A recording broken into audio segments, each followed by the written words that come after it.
Olá pessoal, Deus abençoe você, seja bem-vindo a mais uma devocional do Bíblia Todo Dia. E hoje nós vamos começar o livro de Atos dos Apóstolos.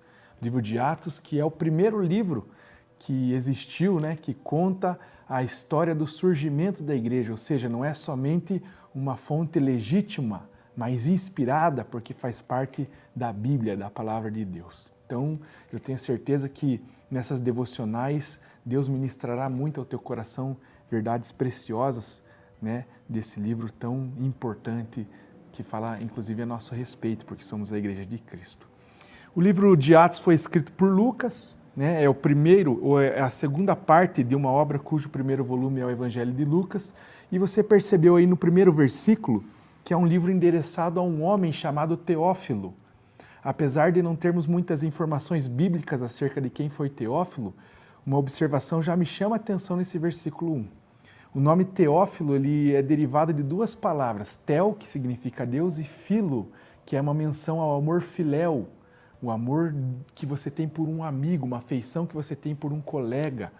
Então, Teófilo significa aquele que ama a Deus como amigo, ou aquele que é amigo de Deus. Ou seja, apesar de não sabermos muito sobre quem é Teófilo, essa carta também é endereçada a nós. Por quê? Porque somos amigos de Deus, porque amamos a Deus. Então, queria compartilhar nessa devocional algumas reflexões do capítulo 1, 2 e 3 do livro de Atos. E a primeira coisa que me chama a atenção é a que está aqui no versículo 3. Diz que depois da sua ressurreição, você sabe que Jesus morreu, 3 dias depois ressuscitou, e antes de ascender aos céus, ele ficou por 40 dias aparecendo a algumas pessoas, alguns discípulos. Aqui em Atos capítulo 1, conta que ele apareceu vivo, depois de ressurreto, a 12 discípulos, ou 12 apóstolos, melhor dizendo. Ele apareceu vivo aos apóstolos aqui, e diz o texto, por 40 dias, falando das coisas concernentes ao reino de Deus. Olha que coisa mais interessante. Jesus é batizado, ele escolhe seus discípulos, esses discípulos se tornariam seus apóstolos. Eles andam com Jesus por 3 anos. E tudo que Jesus faz com eles por 3 anos afunila, converge, aponta para o reino de Deus.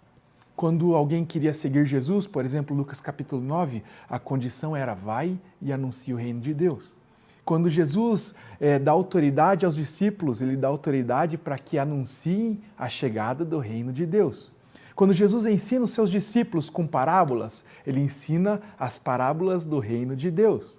Quando os discípulos vêm, assistem, testemunham, Jesus expulsando um demônio em Lucas capítulo 11, eles testemunham Jesus expulsando um demônio e Jesus diz que faz isso porque o reino de Deus chegou. Então, pastor, por que Jesus está usando esses, entre aspas, últimos 40 dias, pessoalmente, se apresentando vivo aos discípulos para gastar falando sobre o reino de Deus? Seria porque os discípulos não entenderam o reino de Deus? Eu acredito que não.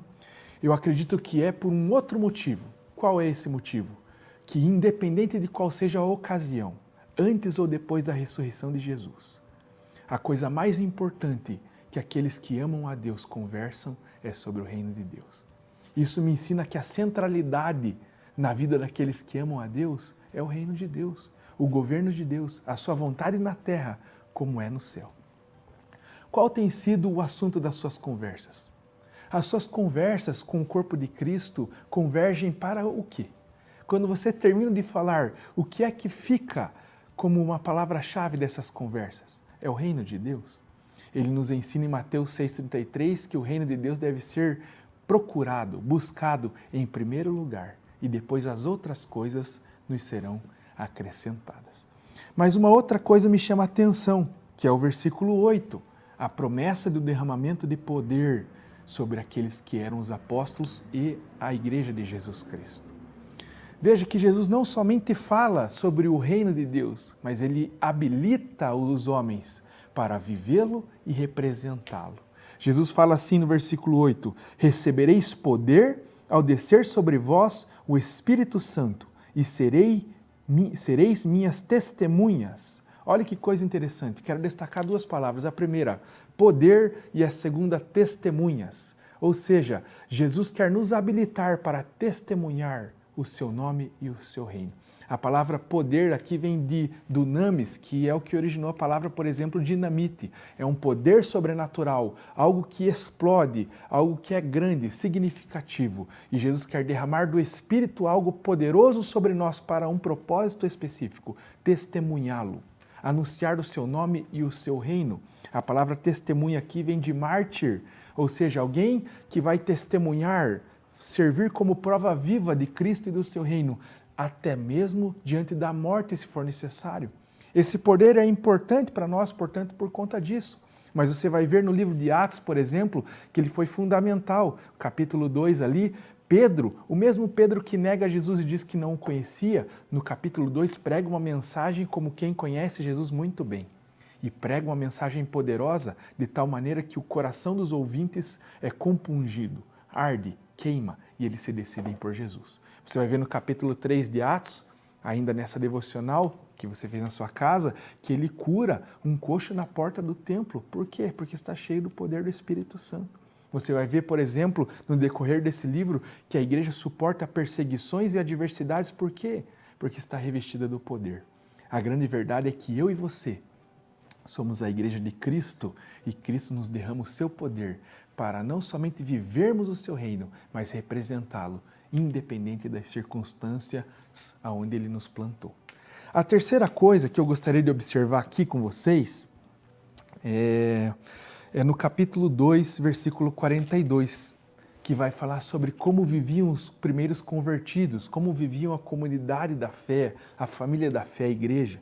O livro de Atos 2,42 vai dizer assim: e perseveravam na doutrina dos apóstolos e na comunhão, no partir do pão e nas orações. Nós precisamos entender uma coisa muito importante. Quando nós nascemos de novo, o livro de João, capítulo 1, diz que nós não nascemos da carne nem do sangue, mas de Deus. E foi-nos dado o poder de sermos feitos filhos de Deus. Mas nós não somos filhos únicos. Jesus é o Filho unigênito e nós somos primeiramente irmãos do Senhor Jesus, do nosso Pai que é Deus. Mas nós somos agora membros de uma grande família da fé. Nós somos um entre muitos irmãos. E aqui está dizendo como a família de Deus vivia. Aqui não está somente um relato histórico, mas eu acredito que um parâmetro para nós vivermos o resto dos nossos dias aqui na Terra.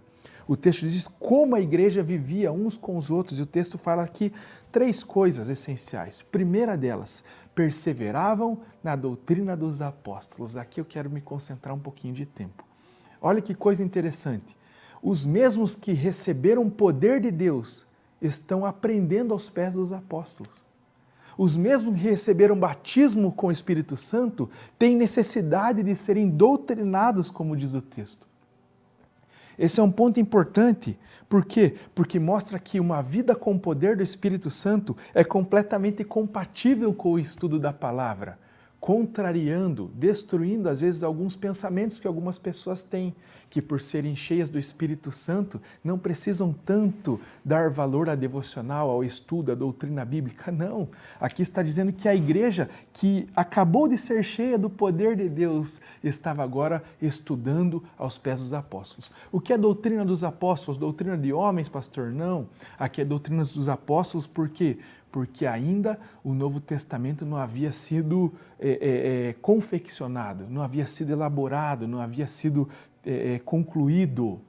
Né? Então, quando diz que eles estudavam, aprendiam aos pés dos apóstolos a sua doutrina, é porque esses apóstolos conviveram com Jesus por 3 anos.